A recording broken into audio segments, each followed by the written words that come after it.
1,00,000 మంది శివభక్తులతో కలిసి మహారుద్రాక్ష పూజలో పాల్గొనండి. వెంటనే కాల్ చేసి మీ పేరును నమోదు చేసుకోండి. నమస్తే, welcome back to Suman TV. Present మనతో పాటు ఉన్నారు అనలిస్ట్ మందర్ కృష్ణారెడ్డి గారు. నమస్తే సార్. నమస్తే అమ్మ. సార్, ఇప్పుడు ఎక్కడ చూసినా ఒక న్యూస్ ఏంటంటే పాలిమర్ ప్లాస్టిక్ కరెన్సీ నోట్స్ వస్తున్నాయి, ఆర్బీఐ ప్లాన్ చేస్తుంది.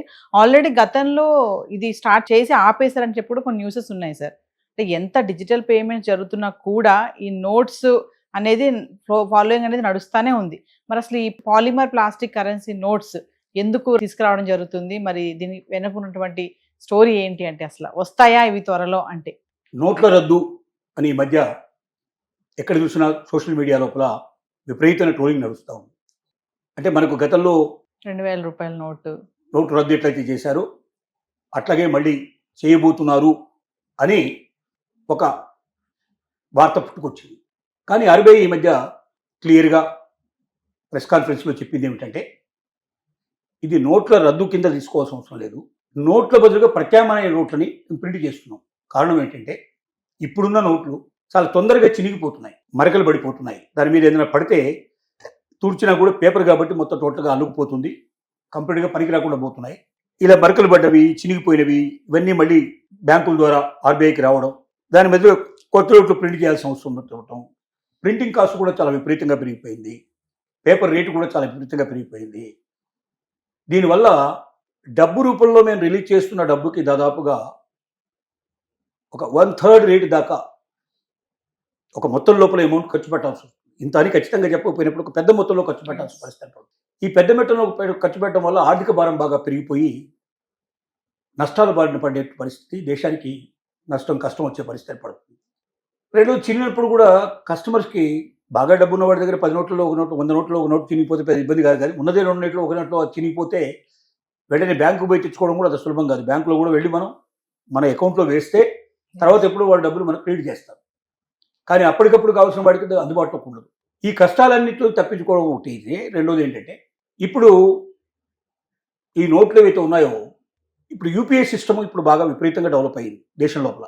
కూరగాయల వాడు కానీ, టీ కానీ, పళ్ళకుండా కానీ ప్రతి చోట మనకు యూపీఐ సిస్టమ్ పెడుతున్నాడు. వెంటనే ఫోటో తీసేసి డబ్బులు వాళ్ళు ట్రాన్స్ఫర్ చేస్తున్నాం. దీని మీద కొద్ది రోజుల క్రితం మనం మాట్లాడుకున్నాం.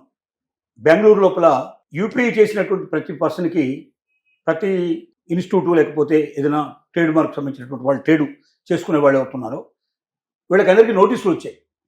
బెంగళూరుని బేస్గా చేసుకొని, అంటే కర్ణాటకను బేస్ చేసుకొని ఇచ్చారు, అందరికీ నోటీసులు ఇచ్చారు.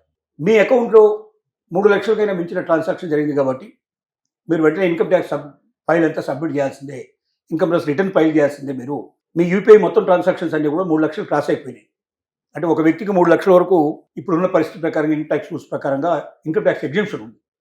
అంతకన్నా మించి ఉన్నట్టయితే అతను తనకు ఆ డబ్బు ఎక్కడి నుంచి వచ్చిందో, ఎంత ఖర్చు పెట్టాడో, ఎంత మిగిలిందో ఆ వివరాలు ఎప్పుడు కూడా ఇన్కమ్ ట్యాక్స్ రిటర్న్స్ ఫైల్ చేయాల్సిన అవసరం ఉంటుంది. అలాగే ట్రేడర్ కూడా తన టర్నోవర్ మించి ఒకవేళ తను ట్రాన్సాక్షన్ చేసినట్టయితే ఆటోమేటిక్గా అతను కూడా, ప్రతి ట్రేడింగ్ పర్సన్ కూడా, ప్రతి ట్రేడర్స్ కూడా కంపల్సరీగా రిటర్న్స్ దాఖలు చేయాలి. అటు సేల్స్ ట్యాక్స్కు రిటర్న్ దాఖలు చేయాలి, ఇటు ఇన్కమ్ ట్యాక్స్ కూడా రిటర్న్ దాఖలు చేయాలి. ఇది ప్రయోగాత్మకంగా ఒక కర్ణాటకలో ప్రవేశపెట్టి చూశారు. కర్ణాటకలో కొంతకాలం బంద్ కూడా పాటించారు. మొత్తం అన్ని టీ దుకాణాలు కానీ, హోటల్స్ కానీ మొత్తం టోటల్ బంద్ చేసేసి నిరసన కూడా వ్యక్తం చేశారు. దీన్ని భారతదేశం అంతా అమలు చేయడానికి ఇప్పుడు ఒక ప్రయత్నం జరుగుతుంది. మరి ఇప్పటిదాకా యూపీఐ సిస్టమ్ ఉంది కాబట్టి టకటక ఫోన్లో ట్రాన్సాక్షన్ చేసేస్తున్నారు కాబట్టి డబ్బులు క్యాష్ తక్కువ ఉన్నా కూడా ఇవాళ రొటేషన్ నడుస్తూ ఉంది.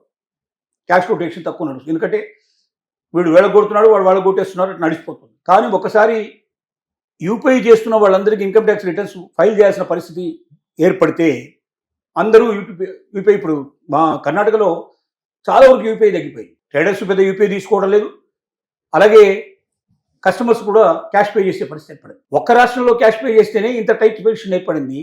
ఇక రేపు భవిష్యత్తులో అన్ని రాష్ట్రాల్లో మొత్తం దేశం అంతా కూడా ఒకేసారి క్యాష్ ట్రాన్సాక్షన్ మేము చేస్తాం, మేము యూపీఐ చేయడం వల్ల అనవసరంగా మేము ఇన్కమ్ ట్యాక్స్ కట్టాల్సిన పరిస్థితి ఏర్పడుతుంది అనేటువంటి భావన ప్రజల్లో ఏర్పడితే అందరూ క్యాష్ మీద పడ్డారంటే క్యాష్ విపరీతంగా కావచ్చు. మరి క్యాష్ రెడీగా లేకపోతే ఏమవుతుంది? గగ్గోలు పుడుతుంది, దేశం అంతా కూడా అల్లకల్లోలం అయ్యే పరిస్థితి ఏర్పడుతుంది. ఇది కూడా ఒక కారణం.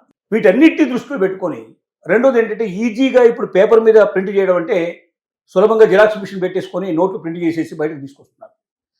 అదే పాలిమర్ సంబంధించినటువంటి ఒకవేళ కాగితాన్ని ఉపయోగించినట్టయితే, పాలిమర్ పేపర్ను ఉపయోగించినట్టయితే, పాలిమర్ పేపర్ అంత సులభంగా మార్కెట్లో దొరకదు.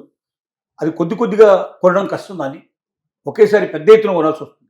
లక్షల కోట్లు ఇన్వెస్ట్ చేయాల్సిన పరిస్థితి ఏర్పడుతుంది. మామూలు సామాన్యుడికి అందుబాటులో ఉండని పరిస్థితి ఏర్పడుతుంది.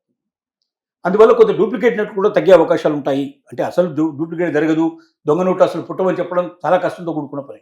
ఎందుకంటే అమెరికాలో నోట్లో కూడా దొంగ నోట్లు చేసిన వాళ్ళు ఉన్నారు, ఇండియా నోట్లు చేసిన వాళ్ళు ఉన్నారు, అన్నిటి చేసిన వాళ్ళు ఉన్నారు. కానీ పర్సంటేజ్ చూస్తే మామూలు పేపర్ మీద ప్రింట్ చేయడం అంటే ఈజీగా జిరాక్స్ మిషన్ పెట్టుకొని ప్రింట్ చేసుకోవడానికి అవకాశం ఉంది. కాబట్టి పాలిమర్ సబ్స్టమ్ అయితే అది జిరాక్స్ కూడా అందకుండా ఉండే పరిస్థితి ఏర్పడుతుంది. రెండోది పేపర్ కూడా చాలా ఈజీగా దొరకదు, చాలా కాస్ట్లీ ఉంటుంది. రెండోది ఎక్కువ మొత్తంలో కొనాల్సి వస్తుంది. చిన్న చిన్న ఏదో 10, 20, 25 కొంటారంటే దొరకవు.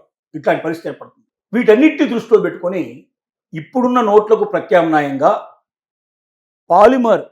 పాలిథిన్ లోపల ఒక భాగం ప్లాస్టిక్ లాంటిది, ఇది ఒక పాలిమార్ ఉంటుంది.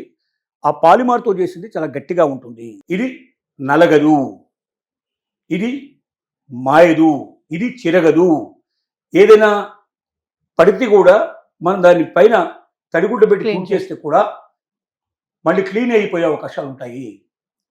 ఇన్ని రకాల లాభాలు ఉన్నాయి. కాబట్టి దీన్ని ఇప్పటి నుంచి మనం పాలిమర్ ప్రింటింగ్ చేస్తే బాగుంటుందని already reserve bank of India ఒక ప్రయత్నం చేసి కొంత ప్రింటింగ్ చేసి ఆపేసింది. డిమానిటైజేషన్ టైంలోనే మనం ఏదైతే నోట్ల రద్దు జరిగిందో ఆ టైంలోనే దాన్ని అమలు చేయాలని ప్రయత్నం చేసింది. కానీ అప్పుడు కుదరక ఆపేసింది.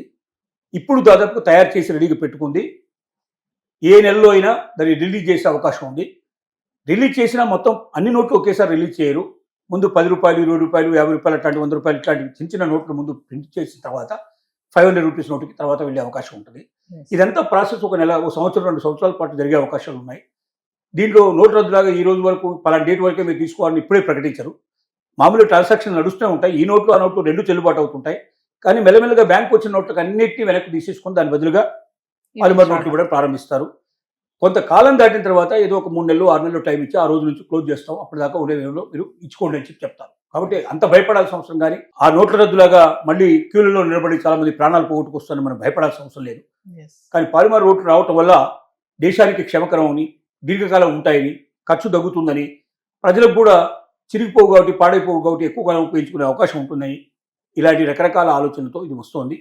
అది రావాలని, సక్సెస్ కావాలని మనం కోరుకుందాం. దేశ అభివృద్ధి కోసం ఉపయోగపడే ఏ విషయాలైనా మనం ఆహ్వానించదగింది. Thank you.